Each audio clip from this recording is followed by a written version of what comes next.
Profe, no se escucha nada.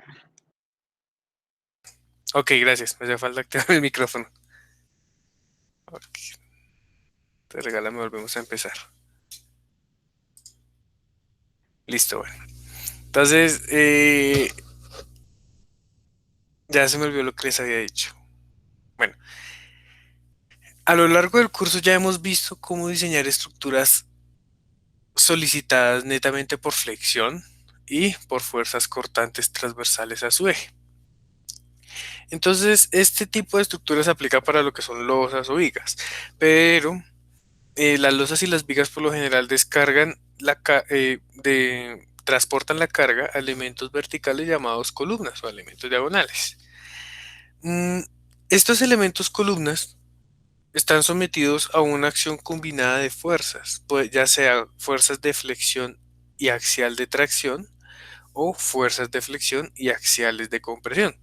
¿Qué sucede? Cuando tenemos axiales de tracción, eh, tenemos condiciones favorables para reducir los momentos internos en un elemento, ¿sí?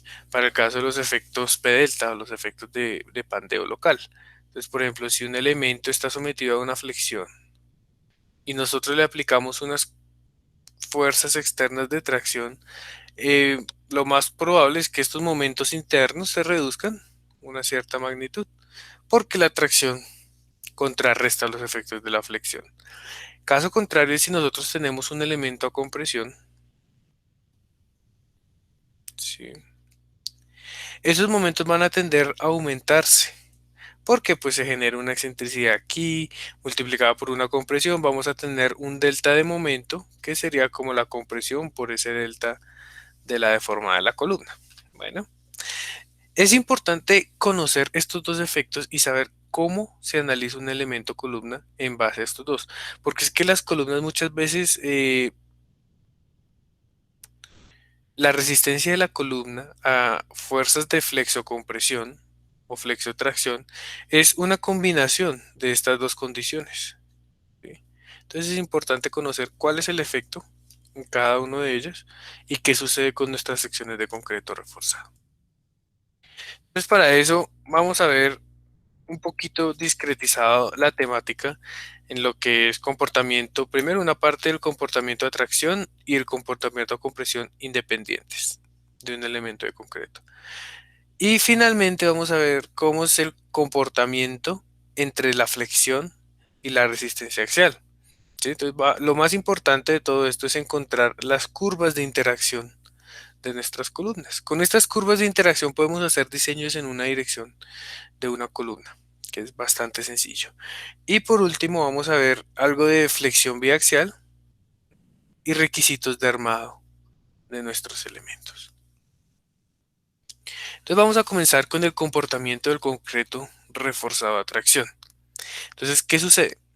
Recordemos que cuando nosotros tenemos una sección de concreto reforzado, ¿m?, sabemos que el concreto por lo general va a tener una resistencia a la compresión, que es lo que nosotros llamábamos un F'C, dado mediante la curva esfuerzo de formación. Esto era en condiciones de compresión, perdón. Pero cuando el concreto se encuentra en condiciones de tracción, vimos que esa resistencia es de aproximadamente el 7% de F'C. Es bastante reducida la resistencia de tracción del concreto. Entonces, por eso, Em, viendo que su comportamiento a la tracción es ineficiente, vamos a suponer que el aporte del concreto a la tracción es nulo, ¿sí? Entonces, si nuestra sección de concreto reforzado, el concreto no aporta nada a la tracción, la fuerza va a estar resistida netamente por las barras de refuerzo, ¿sí? Esas barras van a ser encargadas de resistir las cargas y garantizar la estabilidad de la sección. ¿Por qué garantizar la estabilidad de la sección? Cuando yo tengo una sección de concreto reforzado con una barra aquí longitudinal y presente una grieta, la barra va a ser la encargada de transmitir fuerza a través de la grieta para generar una continuidad entre las secciones del concreto, ¿cierto? Entonces, esa va a ser la función también de la barrita en tracción. ¿Mm? Digamos que cuando tengamos cargas muy bajas, cuando estemos en el rango de los esfuerzos del concreto que son menores al 7% de F'C, la resistencia pues sí va a estar garantizada por el acero y el concreto. Pero ¿qué sucede? Hemos visto que los momentos de fisuración, ¿sí? O el esfuerzo de fisuración es demasiado bajo. ¿Sí? Es como el 7% del concreto, ¿cierto? Recuerden que eso es como 0.0062 raíz de F'C por otros factores acá. ¿Sí? Entonces estamos hablando casi del 0.7% del F'C, es muy bajo ese esfuerzo de fisuración. ¿Ya? Entonces es muy probable que en etapas tempranas de carga, ¿m? ese esfuerzo de fisuración sea alcanzado rápidamente. ¿Qué sucede? Que queda trabajando solo las barras a tracción. Eh, ¿Qué es lo que pasa? Nosotros vamos a llevar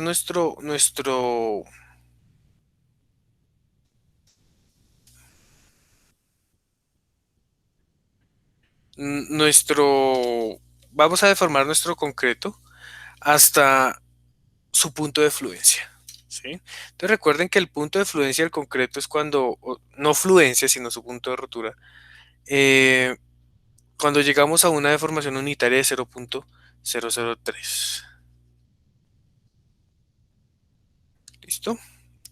¿Qué sucede? El objetivo de este análisis de interacción entre axial y flexión es buscar que el acero, después de que el concreto se fisure y alcance su punto, su deformación de fluencia, el acero pueda desarrollar mucha más fuerza en el elemento, dando lugar a una falla controlada por tracción, es decir, una falla dúctil de la estructura, no una falla frágil. Eso es lo que buscamos básicamente con este análisis de interacción tracción-flexión. Entonces, aquí a la izquierda tenemos un elemento estructural cargado por dos fuerzas de tracción axiales, ¿sí? En sus extremos, T y N sub T, ¿sí? Bueno, ese refuerzo es de concreto reforzado. Bueno, entonces, eh, lo primero que tenemos que considerar es la longitud de desarrollo de esas barras. Si yo quisiera que mis dos materiales se deformaran al mismo tiempo, si yo quisiera garantizar una compatibilidad de deformaciones entre el acero y el concreto cuando se están deformando axialmente, tengo que garantizar que el refuerzo tenga una longitud de desarrollo suficiente. Ese es el primer criterio para este análisis. Segundo, el elemento va a seguirse deformando inclusive fuera de la zona de fluencia del acero. ¿Por qué? Pues digamos, cuando analizamos el comportamiento bilineal del acero, ¿sí? Por acá está el esfuerzo de fluencia. A partir de la fluencia del acero, mi sección va a presentar deformaciones sin aumento del esfuerzo en la sección transversal, ¿cierto? Entonces, esa va a ser nuestra consideración, que a pesar de que el acero ya entre en fluencia, ya falle, la sección va a seguirse deformando, generando una falla del tipo dúctil. ¿Listo? Y la tercera suposición va a ser que ambos materiales, cuando yo le aplico una deformación, van a tener la misma deformación unitaria. Ambos tienen la misma deformación unitaria, no hay diferencia entre ellos dos, pues generando el correcto anclaje entre los materiales. Vamos a analizar esta sección. ¿Mm? ¿Cuál va a ser la resistencia nominal a la tracción de una estructura de concreto reforzado? ¿Sí? Entonces aquí tenemos nuestra columna reforzada con 8 barritas distribuidas en su perímetro. ¿Sí? Cada línea de barritas yo la voy a analizar en la sección transversal analizando sus deformaciones ante una fuerza de tracción. Entonces, ¿qué va a suceder? Al aplicar esta fuerza de tracción, nuestros materiales van a presentar una deformación, ¿sí? Eh, una deformación unitaria hasta el punto en el que los materiales fallen ya por fluencia. En este caso, si se fijan, no estoy considerando nada del aporte del concreto, simplemente el aporte de las barras de acero. Entonces voy a tener la deformación de la fila 1, la deformación de la fila 2, así hasta la deformación de la fila N. Todas esas deformaciones son iguales, ¿sí? Porque estoy garantizando la compatibilidad de deformaciones. Y para que mi sección falle por tracción, tienen que llegar a una deformación máxima de 0.005. ¿Listo? Entonces, si yo garantizo eso, estoy buscando que mi falla sea controlada por tracción. ¿Sí? Entonces, ¿qué más tenemos ahí? Que esto se va a garantizar siempre y cuando yo garantice una correcta longitud de desarrollo de mis barras. Ahora, ¿cómo es el comportamiento elastoplástico de nuestro acero? Entonces, el acero, según la curva esfuerzo de formación, tiene un comportamiento bilineal, ¿sí? Donde tenemos una parte inicial con una forma elástica lineal, ¿sí? Para cargas pequeñas y vamos a llevar a nuestras barras a un punto que es el que llamamos el punto de fluencia, ¿sí? Un punto de fluencia. ¿Cómo identifico yo cuál es ese punto de fluencia? El punto en el cual yo alcanzo FY. Entonces, ese punto depende de las propiedades de mi material. Entonces, recordemos que la deformación unitaria de fluencia yo la puedo encontrar como FY sobre el módulo de elasticidad del material, ¿ya? Entonces, para aceros de 420, 0.021. Para aceros de 240 es un poco menor, ¿no? Está por acá. 0.00 sería 240, 0.012.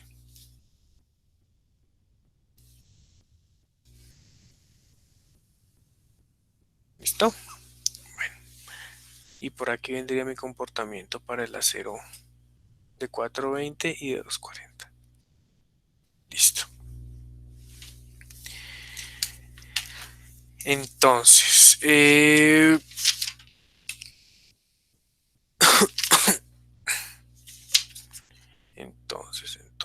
listo. En ese comportamiento bilineal, ¿m? Yo estoy diciendo, listo, yo voy a llevar mis barras de refuerzo hasta una deformación unitaria del 0.05%. Entonces, para este grado de deformación unitaria, ¿cuál es el esfuerzo que va a estar actuando en mi barra en ese instante? Si yo me transporto aquí en mi diagrama, voy a encontrar que el esfuerzo, ¿m? En mis barras, el esfuerzo en mis barras, después de su deformación de fluencia, va a ser igual a FY. Bueno, entonces, ¿por qué necesito esto? Poniendo que tengo aquí dos barritas diferentes. La primera barra la llevo a una deformación unitaria menor a 0.0021 para este ejemplo. Y en el segundo voy a llevar mi deformación del acero a una deformación mayor a 0.0021. Entonces, en ese caso la pregunta sería, ¿cuál es el esfuerzo en la barra? ¿Mm? Dependiendo de la deformación unitaria, mi barra va a tener un esfuerzo interno. Ya. Entonces, voy a venir por aquí con el primer caso. Para mi primer caso, la deformación de mi elemento se encuentra en cualquier punto entre 0 y la deformación de fluencia, digamos por acá. ¿Ya? ¿Cuál será el nivel de esfuerzo que tiene esa barra en este punto? Pues simplemente voy a mi gráfica de esfuerzo de deformación y voy a encontrar un esfuerzo 1. ¿Ya? Entonces, cuando la deformación unitaria es menor a la de fluencia,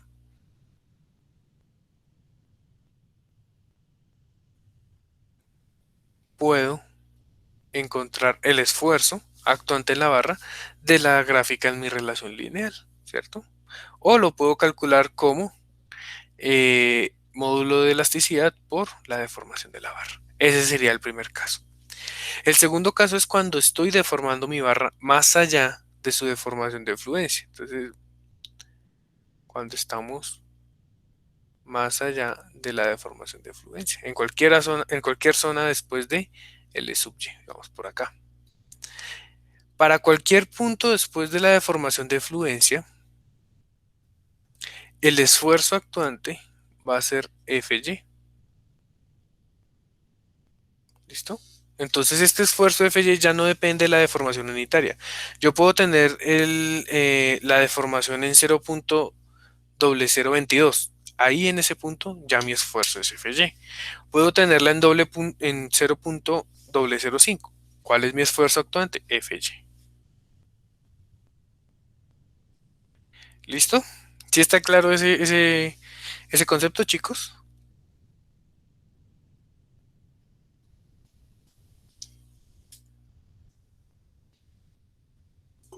Sí, señor. Sí, señor. Bueno, listo, entonces. Ahora, voy a analizar la sección transversal de mi viga, la cual está sometida a una fuerza de tracción que le va a generar aquí una deformación unitaria. ¿Listo? Suponiendo que yo estoy llevando mis deformaciones unitarias a valores superiores a la deformación de tracción, ¿cierto? Garantizando que toda mi sección falle por tracción. ¿Cuánto va a valer cada una de cada una de las fuerzas que se están desarrollando en nuestras líneas de barras? ¿Listo? Entonces, la fuerza en las barras, yo la puedo calcular como el esfuerzo actuante por el área de las barras. En este caso tengo que definir, bueno, el esfuerzo ya en la diapositiva anterior vimos cómo se calculaba, pero ¿cómo defino yo el área? El área depende del número de barras que están en una misma fila. Entonces recuerden que yo enumeré esto como la fila 1, la fila 2 y la fila N. ¿Sí? Y si mirábamos nuestra sección transversal, en la fila 1 teníamos 3 barras, en la 2 teníamos 2 y en la última teníamos 3 barritas. Esta va a ser el área de la fila 1, el área de la fila I y el área de la fila N. Entonces yo puedo encontrar la fuerza atracción que resisten todas mis barras multiplicando el F sub y, ¿cierto? El esfuerzo de fluencia por el área de las barras en esa fila. ¿Sí? ¿Cómo encuentro yo la resistencia total de la sección atracción? Pues simplemente haciendo una sumatoria de todas las filas, desde igual a 1 hasta n, y multiplicando pues el factor, el esfuerzo de fluencia por el área de cada fila.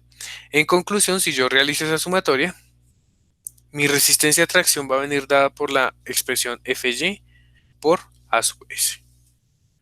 ¿Sí? Que es básicamente lo que hemos estado diciendo. Estamos despreciando todo el concreto y estamos considerando solamente la sección a tracción de las barras. Ahora, esa resistencia a la tracción tiene que ser reducida por un factor de reducción, ¿sí? De resistencia. ¿Dónde podemos encontrar los factores de reducción de resistencia? En seno de 3,2. Y dice, para secciones que están controladas por tracción, el factor phi debe ser 0,9. Entonces, mi resistencia nominal a tracción de una columna va a ser simplemente phi por Fy por A sub S.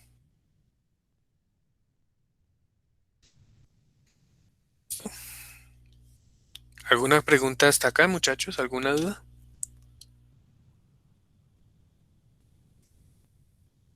No, señor. Bueno, entonces, vamos a hacer un par de cálculos aquí de ejemplos bastante sencillos. Por ejemplo, vamos a definir, no sé, una columna Una columna como la pila de un puente, por ejemplo. Hay pilas de puentes que son en forma de is.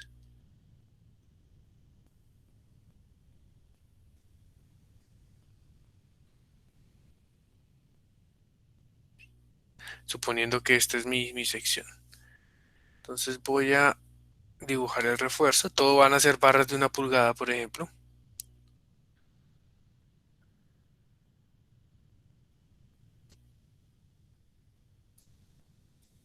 Vamos a ponerlo algo de este estilo.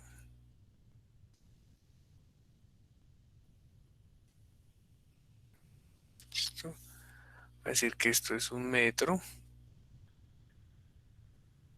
Transversalmente esto es .3, .3 y .8. Y esta muelita vamos a dejarlas de .2. Bueno, entonces vamos a, bueno, todos son barritas de diámetro 1 pulgada y vamos a utilizar un acero de 420 megapascales y un concreto de 21.1 megapascales. Entonces lo primero que vamos a aprender a calcular es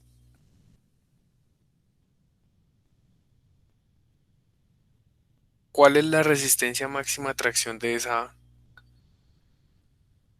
esta sección tipo columna. Entonces lo primero que voy a hacer es identificar cuántas filas de refuerzo tengo. Entonces voy a tener por aquí una primera fila, por aquí una segunda fila 2, por aquí voy a tener una fila 3, por aquí voy a tener una fila 4 y finalmente una fila 5. Tengo 5 filas de refuerzo. Entonces, fila, voy a tener fila 1, fila 2, fila 3, fila 4 y fila 5. ¿Qué voy a necesitar de cada una de esas filas? ¿Cuál es el área de refuerzo de todas esas filas? ¿Ya? Entonces, por ejemplo, para la fila 1 tengo 5 barras de 1 pulgada. Sería 5 por 510. Para la fila 2 tengo 4. Para la fila 3 tengo 2. Y eso es simétrico aquí, 4 y 5.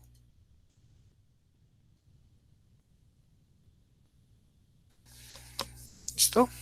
Ese va a ser el acero de refuerzo por cada una de las filas de nuestra columna.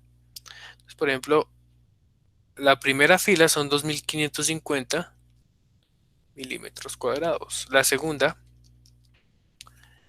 son 2040 y la tercera 1020.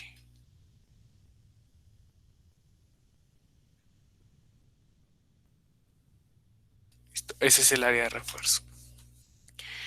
Siguiendo la suposición de que la deformación de todas mis barras es mayor o igual a 0.005, es decir, que tengo una sección controlada por tracción, yo puedo decir que el esfuerzo en cada barra en megapascales, ¿a cuánto debería ser igual?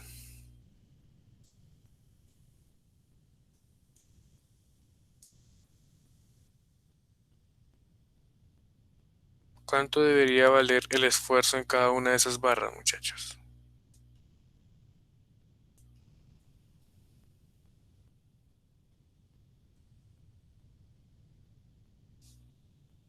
¿FY? Exacto.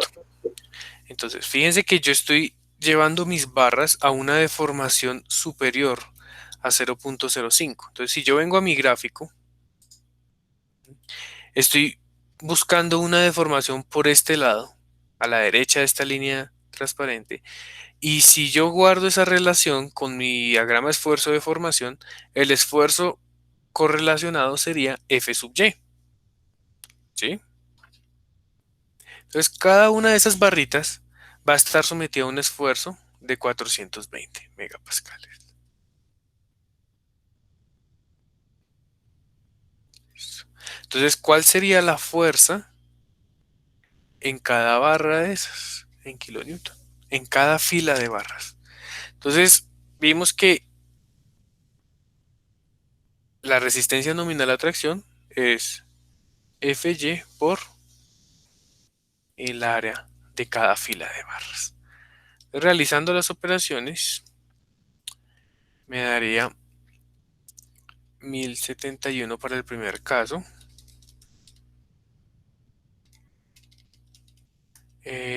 857 para el segundo y 428 para el tercero. Esta es la resistencia de cada una de las filas de mi columna. ¿Cuál sería la resistencia total de mi sección? Simplemente sería la suma de todas estas resistencias.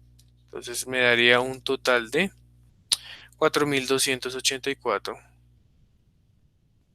kilonewton. Esa sería la resistencia a tracción de mi barra. ¿Cuál sería la resistencia nominal? Sería igual a phi multiplicado por 4284. En este caso, tengo una resistencia axial a la tracción de 3860 kilonewton.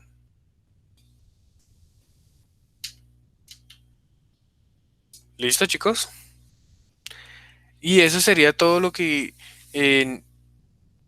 concierne al diseño, a la tracción de estos elementos de concreto reforzado. Es bastante sencillo. El concreto no aporta, se considera solo el acero. ¿Hay alguna pregunta hasta aquí?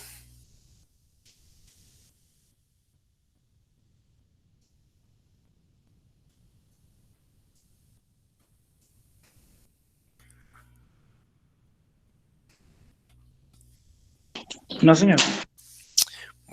Listo. Eso en cuanto al comportamiento, a la tracción. Vamos a continuar con un poquito de la introducción del comportamiento a compresión de nuestras columnas. ¿Listo?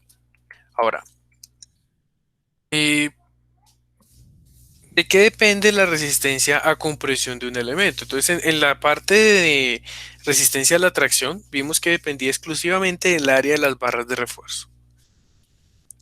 ¿Qué sucede cuando tenemos un elemento cargado a compresión?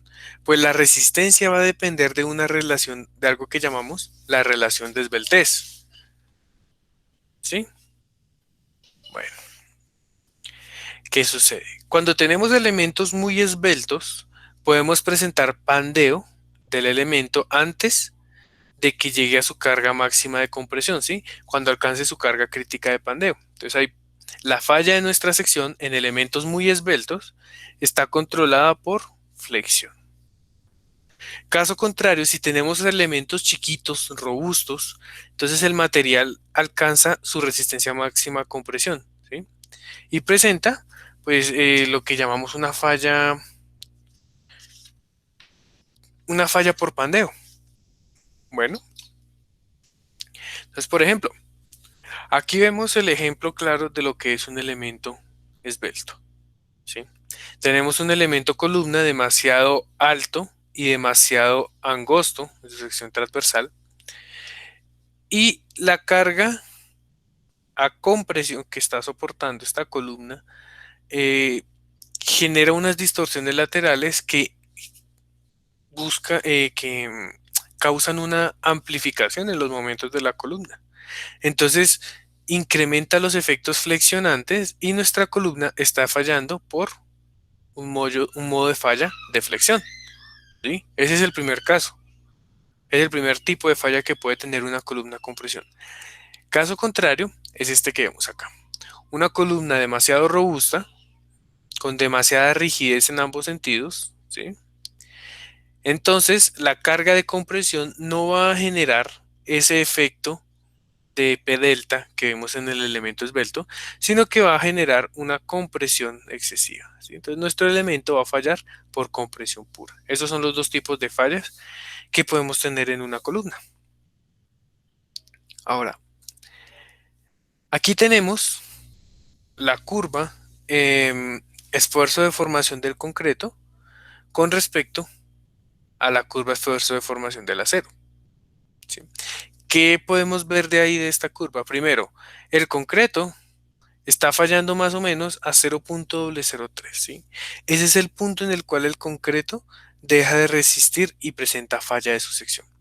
Pero su resistencia máxima no está en este punto. Su resistencia máxima está por aquí, en un punto ubicado más o menos a 0.025 de la deformación unitaria, ¿sí?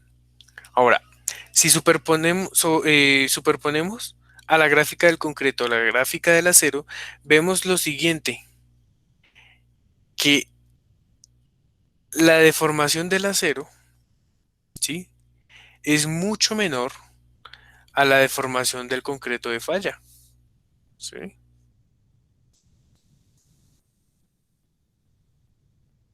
Entonces, esto nos permite suponer que cuando estamos en una sección cargada por flexocompresión, primero falla el acero antes que el concreto. ¿Listo? ¿Esto qué nos va a permitir? Tener una falla por tracción.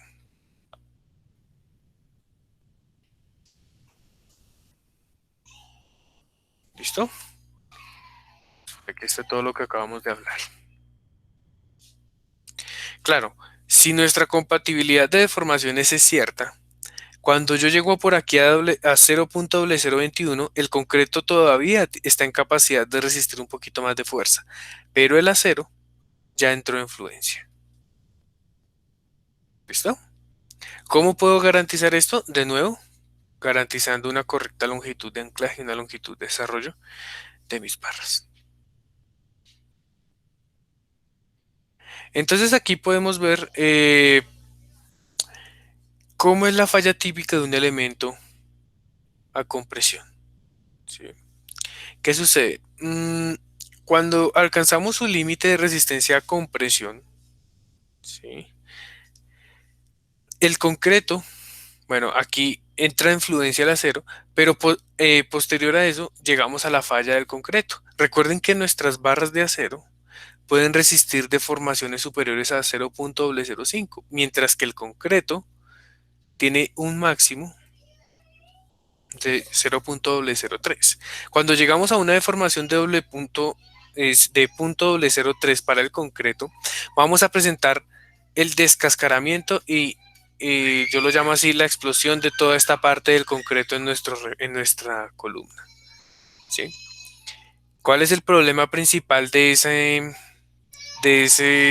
esa ruptura del concreto? Es que nuestras barras de concreto, de acero, perdón, no van a quedar confinadas ante el pandeo y se van a presentar unas flexiones en nuestra barra de refuerzo. Ya en este punto, pues obviamente nuestra columna no está resistiendo ni está funcionando. Entonces, para prevenir este sistema de fallas, ¿sí?, para darle un poquito más de seguridad a la sección, nosotros podemos confinar estas barras de refuerzo con unos elementos transversales, ¿sí?, que lo que van a buscar es evitar este pandeo de las barras y generar un confinamiento del núcleo de concreto, ¿ya? Entonces, eso es lo que nosotros conocemos ya del refuerzo cortante como estribos, ¿sí? Entonces, los estribos son una opción de refuerzo para prevenir ese mecanismo de falla en las columnas. Entonces, por ejemplo, aquí cuando haga falta el concreto, la longitud de pandeo de mis barras se va a reducir debido a los estribos y van a poder desarrollar fuerzas a compresión por sí solas. Bueno, la segunda opción que tenemos, diferente a los estribos, son los espirales. Los espirales son empleados en secciones, pueden ser con refuerzo circular, por ejemplo, para columnas circulares tenemos espirales. Para los pilotos, por ejemplo, también tenemos espirales. Esos dos son nuestros refuerzos de confinamiento, nuestros refuerzos transversales en las columnas. Bueno, entonces, ¿qué es lo que buscan? Que el núcleo interno de la sección permanezca estable incluso luego de la falla. Entonces, podemos experimentar falla y podemos perder toda esta sección de concreto externa, pero lo que está por dentro de nuestro refuerzo a corte va a seguir confinado y aunque haya fallado y tenga grietas, tendrá una mejor estabilidad que si no tuviéramos ese refuerzo transversal. ¿Listo? ¿Qué sucede? Ese refuerzo ha probado que al ser colocado en una estructura tipo columna, la resistencia del concreto a compresión puede aumentar. Claro, recuerden que la falla del concreto a compresión es una falla de este estilo, ¿sí? Por aplastamiento. Si yo restringo este aplastamiento con un estribo, con un refuerzo transversal, ¿sí? Mi falla va a ser de este estilo ahora. Y recuerden de allá de su curso de resistencia a materiales que al yo restringir la longitud de pandeo, estoy aumentando la carga última de compresión. ¿Ya? Aún así, a pesar de todo eso, de que se ha probado que efectivamente sí aumenta la resistencia, se desprecia ese incremento de resistencia en el diseño. Entonces vamos a ver un ejemplito aquí. Esta sería la curva esfuerzo de formación de un concreto simple. Esto es lo que ustedes hacen allá en sus laboratorios de materiales cuando están probando el concreto y haciendo curvas de esfuerzo de formación. ¿Qué sucede? Nosotros le aplicamos un confinamiento a nuestra sección de concreto.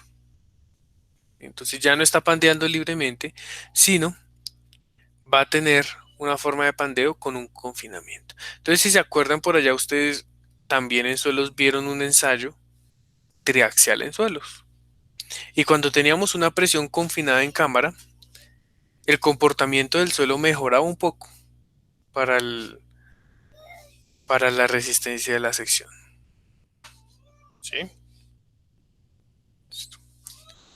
Entonces, si ustedes cogen su sección de concreto simple y le aplican un refuerzo del tipo estribos, ¿sí? Estribos, entonces unos refuerzos aquí transversales, la resistencia máxima que puede alcanzar el concreto aumenta, ¿sí? Aumenta un poquito. Eso es lo que sucede cuando colocamos estribos en una sección transversal. Pero se ha demostrado que cuando colocamos espirales, ¿eh? Nuestra curva va a presentar un cambio en el momento en el que está acercándose a su instante de falla, generando como una sobreresistencia en nuestra sección transversal. ¿Por qué se da esto? Por el confinamiento del concreto radial es mucho más efectivo. ¿Por qué? Porque todas las líneas de acción del confinamiento están coincidiendo por acá con sus centroides, ¿listo? Mientras que en la sección cuadrada es un poquito diferente la, la acción del confinamiento. ¿Sí? Tenemos unos en un sentido, otros en otro sentido, pero no hay una interacción clara entre estos dos sentidos por aparte, ¿cierto? Entonces, debido a la disposición del confinamiento, el comportamiento del concreto con estribos es mucho mayor.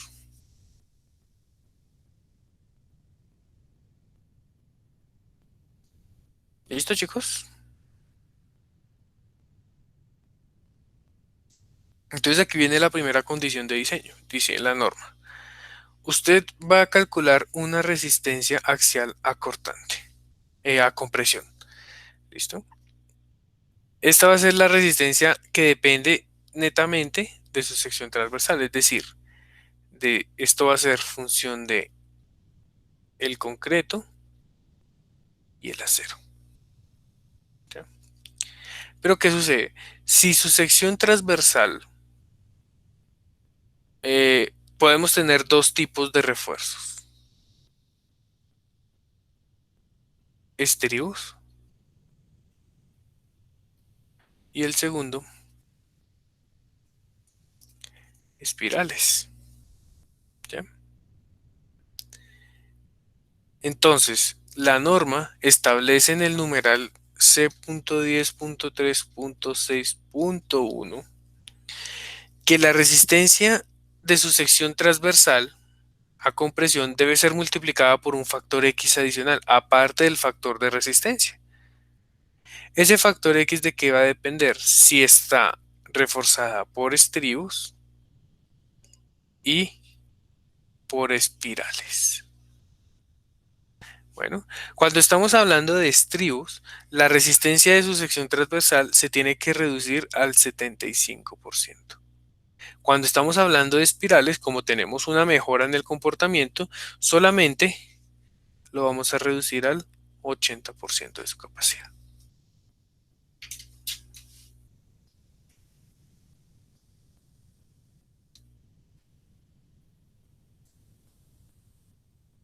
¿Listo, muchachos? ¿Alguien tiene alguna pregunta hasta acá?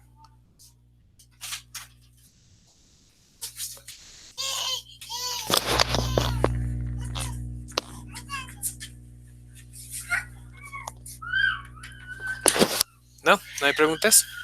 Bueno, No, señor. listo, chicos. Entonces, la próxima clase vamos a encontrar cuál es esa resistencia nominal a compresión partiendo de un diagrama de deformaciones similar al que tomamos en la resistencia a tracción. Bueno, no sé si alguien tiene alguna pregunta hasta aquí, alguna duda. Yo creo que podemos calcularla aquí de una vez más bien y no nos ponemos a dejar tema para la otra clase. Hagámoslo de una vez. Vamos a suponer que tenemos nuestra sección transversal, la misma que teníamos en el ejemplo anterior. Sí, de este estilo. Y esta es la vista transversal de mi sección. Entonces lo que voy a hacer es que voy a aplicar una deformación en el concreto a compresión igual a 0.003. ¿Listo? Entonces voy a someter esto a una fuerza de compresión tal que mi concreto se deforme, tengo una deformación unitaria de 0.003. Entonces, ¿qué sucede? Cada una de mis barras, como todo esto es, como estoy garantizando longitud de desarrollo, longitud de anclaje, todo esto en las barras, pues voy a tener una compatibilidad de deformaciones, ¿sí? Entonces, la deformación del acero en la fila 1, pues va a ser igual a 0.003. La deformación del acero en la fila 2 también será doble punto 003 y la deformación del acero en la fila N, ¿sí?, será igual a 0.003. ¿Listo?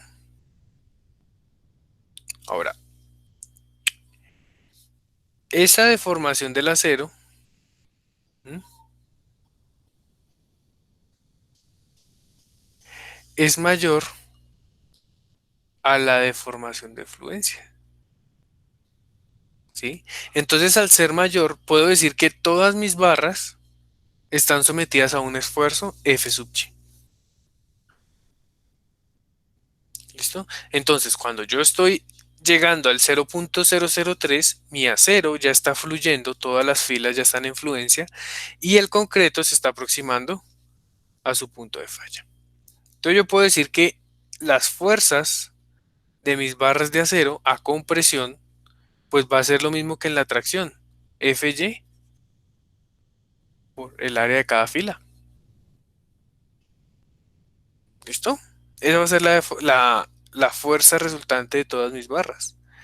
Pero ¿cuánto sería entonces la fuerza de compresión aportada por el concreto?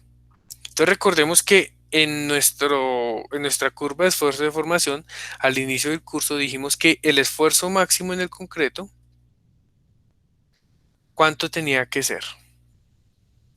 ¿Qué porción de F' se tenía que ser? Creo que lo dijimos aquí en la primera parte del curso.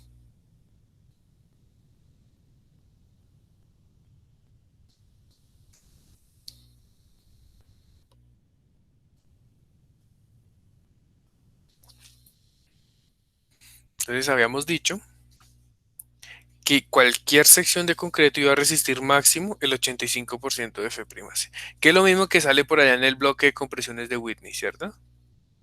Por acá. Entonces la compresión máxima que va a tener nuestra sección de concreto en una deformación de 0.003 va a ser 0.85 F'C multiplicado por el área de concreto. ¿Cuál es el área de concreto? Tengo que descontarle el área de mis barras de refuerzo. Entonces sería A sub G menos A sub S. ¿No? Entonces yo puedo decir que la resistencia axial a compresión de todo mi sistema va a ser la compresión del concreto más la sumatoria de las compresiones en mis barras de acero. ¿Sí? Si yo reemplazo diciendo que la compresión del concreto es 0.85 F'C más F'C por A sub G menos A sub S más Fy por A sub S total de todas mis barras. ¿Listo? Bueno. Ahora, esta es la resistencia bruta de la sección. ¿Cuál sería mi resistencia nominal de diseño? Tengo que agregar un factor phi. Ese factor phi, ¿dónde lo puedo consultar? Entonces en la norma voy a ir al numeral C932. Y dice, cuando usted tiene una sección controlada por compresión, tiene dos posibles valores de phi. 0.65 o 0.75. ¿De qué creen que dependen esos valores? Según lo que hemos hablado hasta ahorita.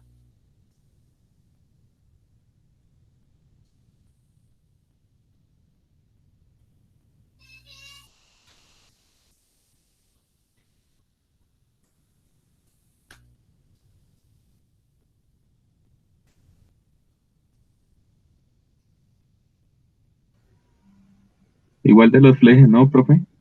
Exacto. Entonces dice, su factor phi de reducción va a ser 0.65 si está manejando estribos. Si está manejando espirales,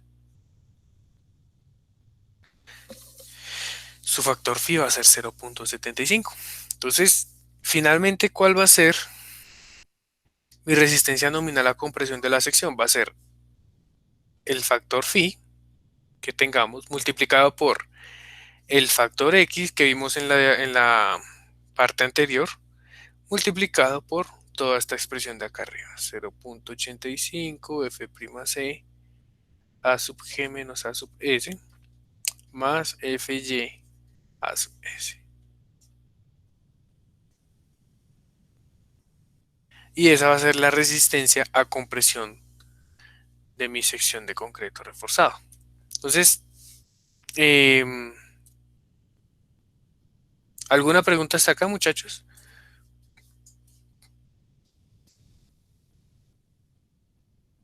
No, señor. Listo. Entonces vamos al ejemplo que teníamos de la viga de la columna del puente. Entonces esas columnas por lo general llevan son refuerzos en estribos, algo así, algo por acá y algo por acá. Eso viene ahí armado de X o Y manera. ¿Listo? Entonces, ¿cuál va a ser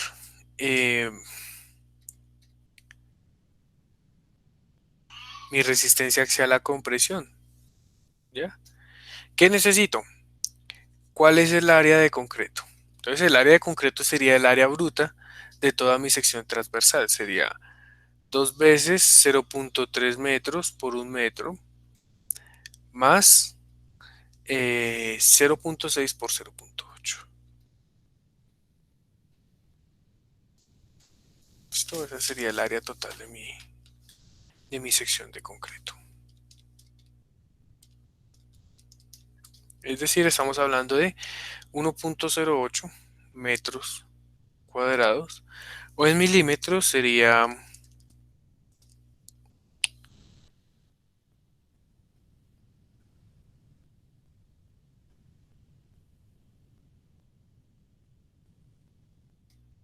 milímetros cuadrados. ¿Cuál sería el A sub S de mi sección transversal? Pues mi A sub S sería la suma de todas las áreas de todas las filas. Entonces serían 2550 por 2 más 2040 por 2 más 1020. El A sub S serían 10.200 milímetros cuadrados en nuestra sección transversal.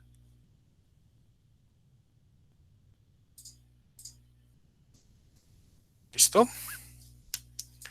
Ahora, ¿cuál sería entonces mi resistencia a la compresión? Sería el factor phi. Como estamos hablando de estribos, entonces mi factor phi es 0.65. ¿Sí? Según lo que vimos aquí en la presentación, phi sería 0.65 para estribos y x sería 0.75. Bueno, entonces x sería 0.75. Y todo esto multiplicado por 0.85 por F'C, que serían 21.1 megapascales, multiplicado por A sub G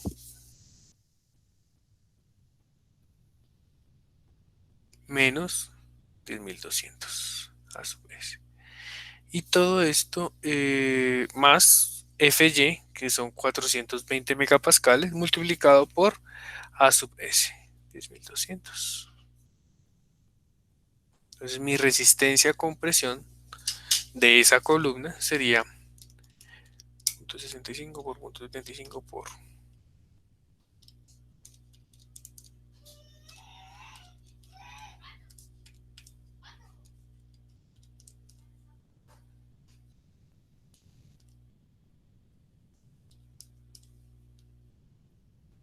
Entonces estamos hablando de 11.442 kilonewton.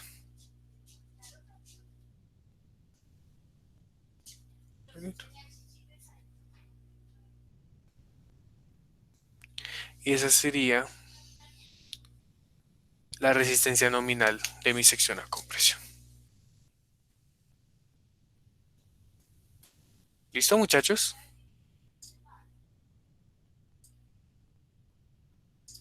¿Alguien tiene alguna pregunta hasta acá, chicos? ¿Alguna duda de la resistencia a tracción y de la resistencia a compresión? No, señor.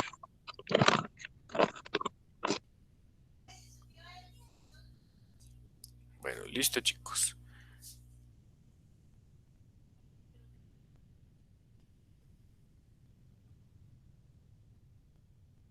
Bueno, entonces vamos a dejar por hoy hasta ahí para que se vayan con ese concepto de resistencia a tracción y resistencia a compresión. Y la próxima semana nos volvemos a ver, a continuar con el tema, incluyendo ya lo que es la flexión axial. Entonces les recuerdo que este jueves tenemos el primer examen, el segundo examen ya del curso. En ese examen, ¿qué va a entrar? Va a entrar simplemente losas en una dirección. Puede ser escalera, puede ser losa aligerada, puede ser losa maciza. Entonces va a estar bastante sencillo el examen, ¿no?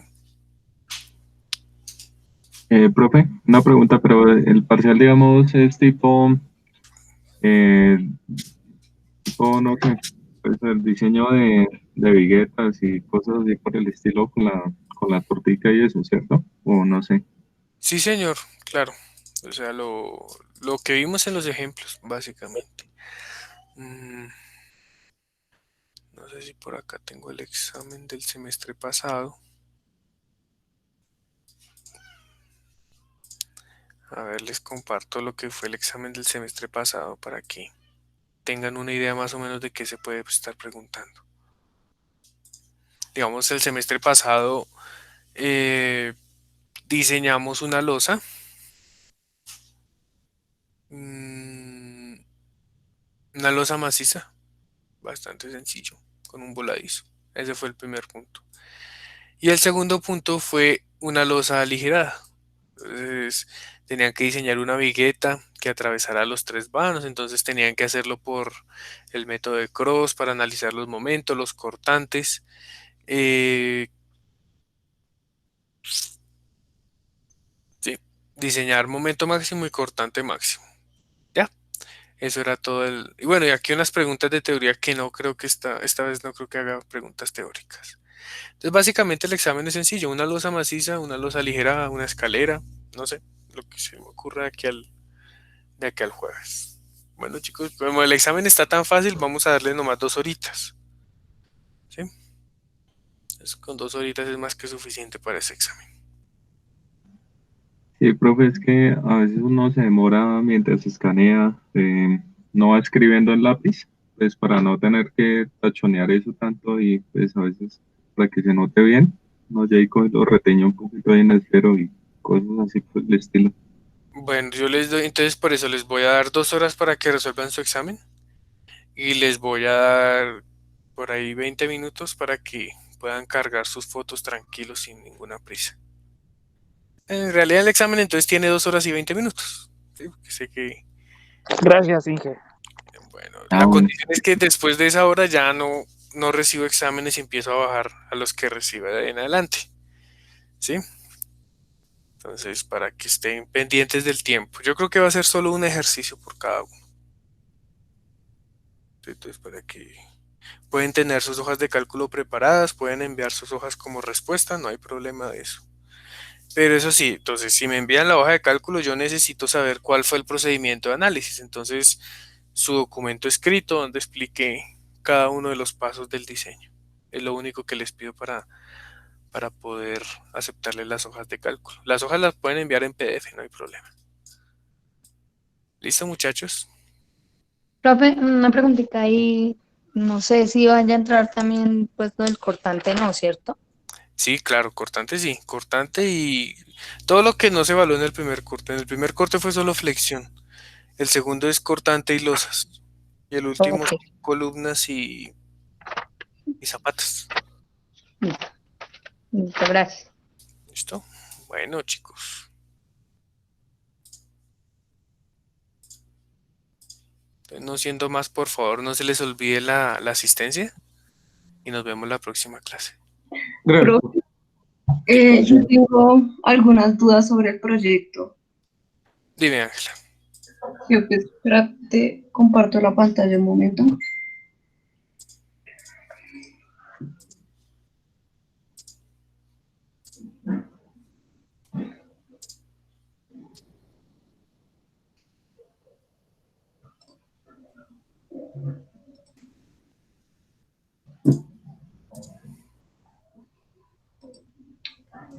Bueno, la pregunta es, digamos, ¿cómo se hace el análisis de esas escaleras?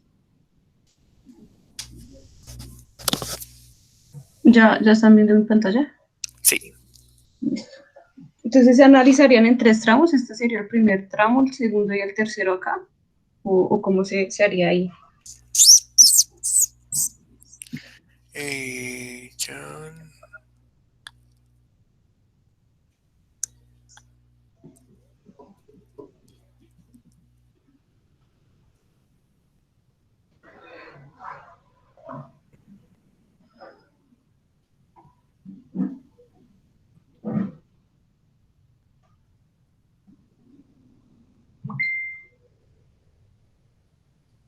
Listo, ya, compárteme tu pantalla. Voy a compartir mi pantalla entonces. Listo.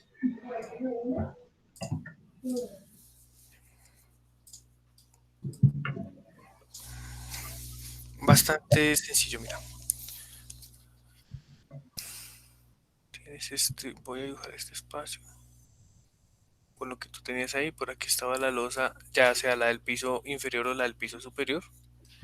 Y por aquí venía tu escalera. ¿Yo qué haría? Yo pondría este tramo recto, peldaños y un tramo recto. ¿Dónde iría apoyada mi losa? Mi losa tendría apoyo en esta viga de acá y en esta de acá. Entonces, si yo la miro transversalmente, lo que tengo es esto. ¿Sí? Y es lo mismo que nosotros hicimos acá, simplemente tienes un tramo inclinado y 2 tramos rectos, 2 descansos. Podrías dejarlo así.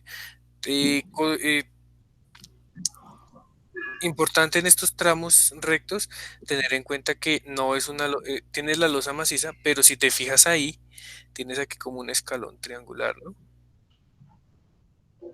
Y aquí otro escalón triangular. Entonces, esos volúmenes de concreto deben ir aquí ubicados, adicional al peso propio, ¿sí? Ok. En estos del tramo inclinado no tienes problema porque creo que tienes son peldaños. Sí, sí, Entonces ahí no hay recuerdo. lío. Pero puedes considerarlo de esa forma. Y simplemente aquí haces una junta entre las dos losas. Entonces aquí en el piso inferior, aquí hay una junta para la losa del piso inferior, del piso I. Y aquí arriba tienes una junta para la losa del piso I más uno. O sea, ahí no hay necesario que haya una viga, solamente la junta y ya, ¿sí? Sí, correcto, solo una junta. Porque, bueno, ahí, ay, ¿yo qué haría? Me preocupa la cuestión de este punto, ¿sí? Mm, Porque digamos aquí viene tu losa por debajo. Me gustaría que esos dos puntos fueran monolíticos, que este punto y este punto fueran monolíticos. Pero ya eso es una condición más de construcción, creo. Entonces sí, puedes considerarlo así y simplemente indicar que ahí va una junta en los planos de diseño. ok. Y la otra sí es ya más como de la ubicación de las columnas. Ujú, Espera, déjame compartir otra vez. ok, ya.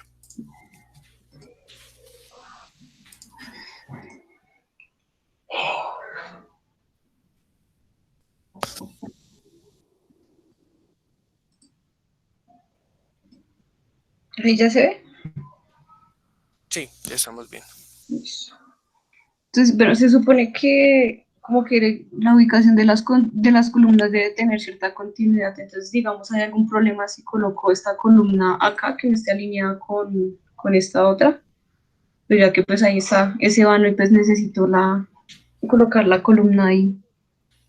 No, ahí no puedes hacer nada porque si la mueves de donde está, cambias el diseño arquitectónico. Ok. Entonces, ahí te toca colocar una viga diagonal que una esas dos columnas. Así. Ujú, correcto. O podría dejar, digamos, otra viga acá, ya que se conecta acá y tener esa discontinuidad o Uy, no, un eso poco. es crítico para la disipación de energía. Yo preferiría colocarla diagonal. Si la colocas en ese otro sentido, esa viga que va en el eje E ya se volvería un poco más complicado su análisis, ¿sí? Y si te toca calcular deflexiones, ahí va a estar bien complicado. Ok, igual para esta de acá tocaría diagonal, ¿sí? Correcto, sí, tocaría diagonal. Bueno, y la otra es para, digamos, en el último nivel tengo, bueno, digamos que se acaba la estructura acá. ¿Estas columnas de acá las puedo colocar solo en el último nivel o tienen que ir desde el primero? Mm,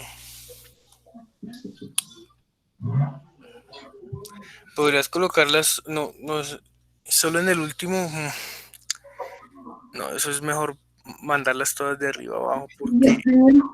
Igual acá que hay como un espacio en la cubierta. ujú, Sería también colocar las cuatro columnas desde el principio.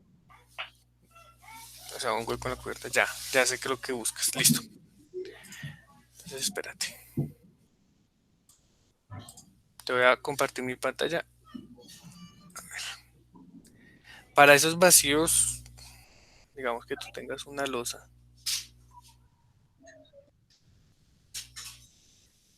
¿sí? Una losa de ese estilo, por ejemplo, y tienes por acá un hueco. Entonces, lo mejor en esos casos es no colocar, o sea, no colocar columnas acá, porque en el nivel inferior te queda una columna sobre una losa. Y eso es súper malo acá para el punzonamiento de la losa. Muy probablemente no te van a dar las cargas del cortante en esa losa. Entonces se complica un poco el diseño. Lo que generalmente se hace es colocar unas vigas auxiliares. Entonces, digamos, tú tienes estas vigas de aquí que son las vigas de rigidez y de carga. Puedes colocar, perdón, puedes, un momentico que esto se volvió loco ya. Puedes colocar una viga en esta dirección y dos viguitas aquí chiquiticas, enmarcando el agujero. Y ya. Sería colocar una viga adicional pequeñita, ¿sí? Y unas viguetas aquí para enmarcar el agujero. Y ya de esa forma te queda el vacío configurado. Sí, sí, señor, pero digamos también, pues ahí irían otras 2 columnas. Bueno, No, irían otras 4 columnas, ¿no? ¿Solamente las aquí vigas? solamente las vigas. Aquí no pones columnas. Ah, ok. ¿Y cómo se analizaría ahí en esos puntos? ¿Se analiza como apoyo o...? No, lo puedes vincular todo en el modelo de SAP. Entonces, digamos, tienes aquí tu losa. Entonces generas un elemento para esta viga, voy a llamar esta la viga 1. Generas un elemento, eh, ¿cómo es que se llama esto? Simplemente apoyado, ¿sí? Para la viga 1. Ah, ok. Y para las vigas 2, genera lo mismo. Aquí en este estilo. ¿Listo? ¿Qué cargas llevan? Entonces, digamos, allá viene el problema, es el de la distribución de la losa, ¿no? Voy a suponer que mis nervios están en esta dirección. ¿Ya? Entonces, pues simplemente esta viga llevaría, ¿qué carga llevaría? Esa viga azul. Voy a sacarla por acá.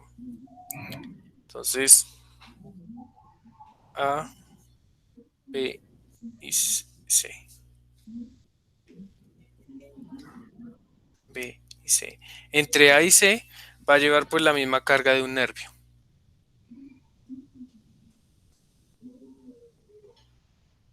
¿Sí? Y entre B, en la longitud B, pues va a llevar la mitad del nervio.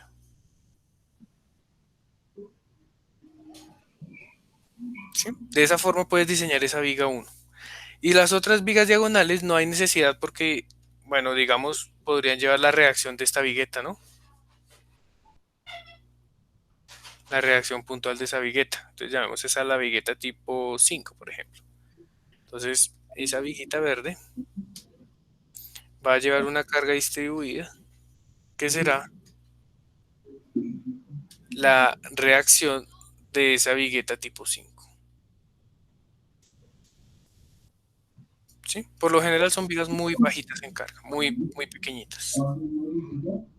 Ok, profe, y para ver si cumple las derivas, ¿nos basamos en el SAP o tenemos que hacer también la consolidación del edificio en Excel? No, no, no, no, no. Eso es SAP. Eso que vimos en análisis 2 allá, les dije era solo para verificaciones, para ver cómo funcionaba el programa por dentro. Sí, pero no. Aquí todo es SAP o ETAPS. Ahí calculan las derivas. Ah, bueno, ¿Listo? listo, profe. Bueno, Ángela. Bueno, chicos, si no hay más preguntas, muchas gracias y nos vemos el jueves con su examen y el próximo martes continuamos con el tema de columnas. Gracias, profe. Bueno, que descansen. Sí, profe, muchas gracias. Gracias.